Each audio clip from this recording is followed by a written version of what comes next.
Hi, welcome to Cook Stacy Cook.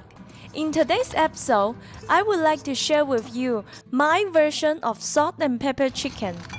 This is a savory chicken dish that everyone will love.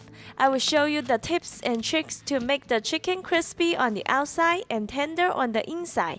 Let's get started. First, we will prepare the aromatics for this dish. Finely minced some garlic. Put 1 tablespoon of garlic aside for use at the end. And we will use the rest of the garlic for marinating the chicken. Next, dice a quarter of an onion. And chop up 4 to 5 green onions. We are only using the stem part of the green onion. The last aromatic we need is some peppers. I am using jalapeño pepper here. You can use bell pepper for a less spicy option. Now the chicken. You can use skinless chicken breast or chicken thigh. Cut the chicken into medium thickness slices. Then cut the chicken slices in half. The final chicken piece should look more or less like this. Marinate the chicken with salt, sugar, white pepper powder, minced garlic, and rice wine. Mix everything together. While the chicken is marinating, we will prepare the salt and pepper seasoning. Add some salt, a tiny bit of sugar, garlic powder, black pepper powder, and white pepper powder. We will lightly toast them before we sprinkle them on the chicken. The last thing to prepare is the batter for frying the chicken. For the batter, I use cornstarch, all-purpose flour, baking soda, water, and a little bit of oil. The amount I use for each ingredient is in the video description. After mixing the batter thoroughly, we can add the chicken to the batter. Mix the chicken with the batter so that every piece is evenly coated with a thin layer of batter. Now we are ready to fry the chicken. When it comes to frying, the key to success is good temperature control. Unless you are very experienced in frying, I strongly recommend you get a good cooking thermometer to check the temperature of the oil. We will fry the chicken twice. The first time we will fry the chicken at 320 degrees Fahrenheit. As you can see here, I heat the oil to 350 degrees Fahrenheit instead of 320 degrees Fahrenheit. This is because I am using a relatively small amount of oil. When I put the chicken in the oil temperature will drop. Put the chicken in the oil piece by piece. Make sure you don't overcrowd the chicken. If you have to fry the chicken in batches, don't stir the chicken right after you put them in. It takes about a minute for the batter to take shape.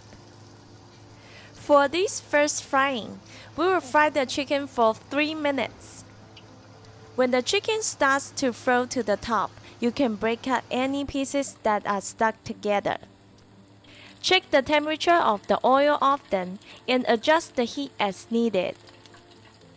After frying for 3 minutes, remove the chicken from the oil. Now we need to let this chicken rest for at least 15 minutes.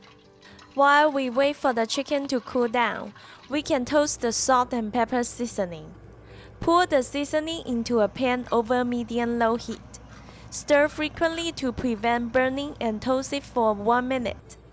When it's done, remove it from the pan and it's ready to use. Back to the chicken. After resting for 15 minutes, we can fry the chicken again.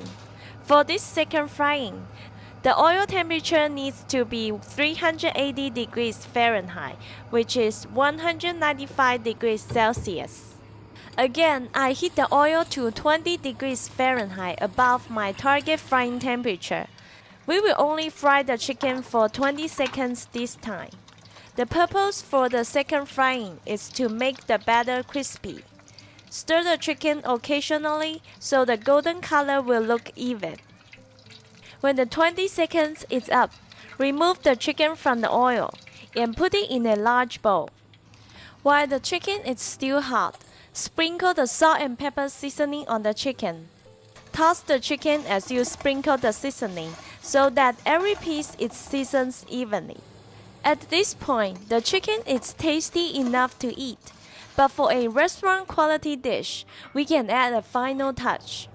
Heat up the pan over medium heat and add a little bit of oil. When the oil is still cold, add the minced garlic we set aside earlier. Stir the garlic constantly as the oil heats up.